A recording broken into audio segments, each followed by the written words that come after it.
जय हिंद, जय भारत। मित्रों, आप सभी का स्वागत है स्वयं बस्ती वाले यूट्यूब चैनल पर। मित्रों, कक्षा 12 का सुपर 30 बैच चल रहा है, जिसमें इम्पोर्टेंट टॉपिक बताए जा रहे हैं। एक चैप्टर जो है वो ख़त्म हो चुका है और आज जो है दूसरा चैप्टर शुरू हो रहा है।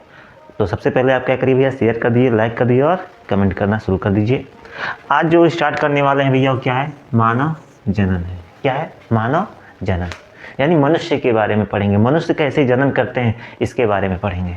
ठीक है, मनुष्य कैसे संतान पैदा करते हैं, मनुष्य कैसे बच्चे पैदा करते हैं, हम इसके बारे में एकदम विस्तार से पढ़ेंगे और एकदम बारीकी से पढ़ेंगे। हर इम्पॉर्टेंट टॉपिक पर हमारा क्या होगा, पहली नज़र होगा।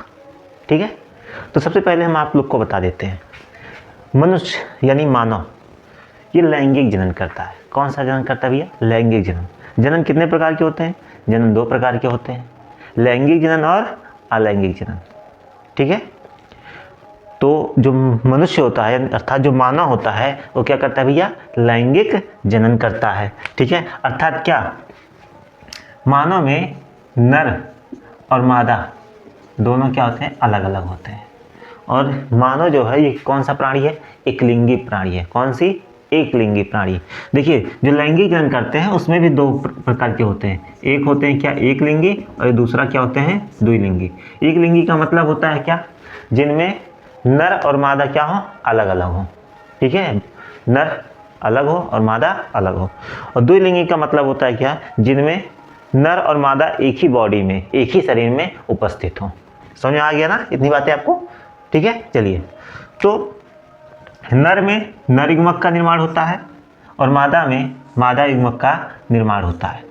ठीक है, अर्थात क्या, जो नर होता है उसमें नर युग्मक का निर्माण होता है और जो मादा होती है उसमें मादा युग्मक का निर्माण होता है। जब नर युग्मक और मादा युग्मक आपस में मिलते हैं, ठीक है, नर युग्मक और मादा युग्मक जब आपस में मिलते हैं, ठीक है, तो मिलने के बाद ही किसका निर्माण होता है, भ्रूण का निर्माण होता है, या फिर हम कहते हैं युग्मनज का निर्माण होता है, या फिर संतान का निर्माण होता है।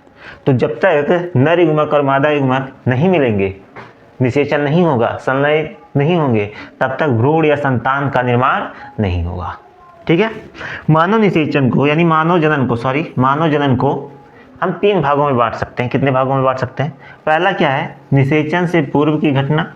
मतलब क्या, इसमें हम वो सारे टॉपिक पढ़ेंगे जो निषेचन से पहले होता है। जो भी घटनाएं निषेचन से पहले होती हैं वो सारे हम पढ़ेंगे। ठीक है, दूसरा जो है निषेचन है, निषेचन के बारे में पढ़ेंगे कि निषेचन कैसे होता है। ठीक है, और तीसरा जो टॉपिक है निषेचन के बाद की घटना। किसके बाद की घटना, निषेचन के बाद की घटना पढ़ेंगे। मतलब क्या कि इस चैप्टर को हम 3 भागों में बांट लेते हैं। पहला कि निषेचन के पहले की घटना, निषेचन के पहले क्या क्या होता है, ठीक है, उसके बारे में पढ़ेंगे। फिर निषेचन पढ़ेंगे और फिर निषेचन जब हो जाता है तो उसके बाद क्या क्या परिवर्तन होते हैं, क्या क्या क्रियाएँ होती हैं, उसके बारे में पढ़ेंगे। ठीक है, तो ये तीनों टॉपिक, निषेचन से पूर्व, निषेचन और निषेचन के पश्चात, ये जो 3 घटनाएं हैं इनको हम अगले वीडियो में चर्चा करेंगे। ठीक है, एक एक टॉपिक करके पहले हम पढ़ेंगे निषेचन से पूर्व की घटना, कैसे नर युग्मक बनता है, कैसे मादा युग्मक बनता है, इन सारे टॉपिक को विस्तार से चर्चा करेंगे। आज हम क्या समझते हैं कि जो नर युग्मक होते हैं, ठीक है, और जो मादा युग्मक होते हैं वो बनते कैसे हैं। ठीक है, बेसिक, जो नर होते हैं अर्थात क्या, पुरुष, और जो मादा होती हैं अर्थात क्या, स्त्री। ठीक है, दोनों में गुणसूत्रों की संख्या जो होती है वो टोटल कितनी होती है, 46 होती है। ठीक है, अब इनके कोशिकाओं में गुणसूत्रों की संख्या कितनी होती है, 46। जब इन दोनों में क्या होता है, अर्धसूत्री विभाजन होता है। कौन से सूत्री विभाजन होता है, अर्धसूत्री विभाजन होता है। तो जो नर होते हैं उनसे नर युग्मक का निर्माण होता है और जो मादा होती है उनके कोशिका से मादा युग्मक का निर्माण होता है। और जो युग्मक होते हैं उनमें गुणसूत्रों की संख्या हो जाती है कितना, आधा। ठीक है, मतलब क्या, अगर नर युग्मक है तो 23 और मादा युग्मक है तो इसमें भी क्या होंगे, गुणसूत्रों की संख्या कितनी हो जाएंगी, 23 हो जाएंगी। ठीक है, अब 2 चीज़ समझते हैं कि भाई अर्धसूत्री विभाजन क्या होता है। तो देखिए, विभाजन 2 प्रकार के होते हैं। कितने प्रकार के होते हैं भैया, विभाजन 2 प्रकार के। एक होता है क्या, समसूत्री विभाजन, और दूसरा क्या होता है, अर्धसूत्री विभाजन। ऐसे समझ सकते हैं। तो समसूत्री विभाजन वो होता है जिनमें गुणसूत्रों की संख्या समान हो, जिसमें गुणसूत्रों की संख्या क्या हो, समान हो।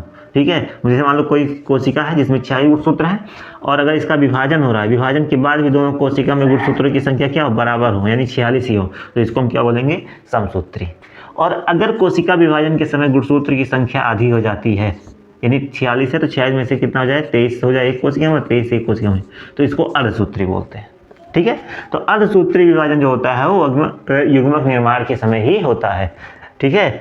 और जब यही नर युग्मक और मादा युग्मक आपस में मिलते हैं, यानी संलयित होते हैं, निषेचन करते हैं, तो युग्मनज का निर्माण होता है और जिनमें पुनः फिर कितने गुणसूत्र हो जाते हैं, 46 गुणसूत्र हो जाते हैं। युग्मनज के बाद भ्रूण बनते हैं और भ्रूण ही क्या होते हैं, आगे चल के संतान होते हैं। ठीक है। तो ये बेसिक परिचय था। ठीक है, छोटा सा, किसके बारे में भैया, मानव जनन के बारे में।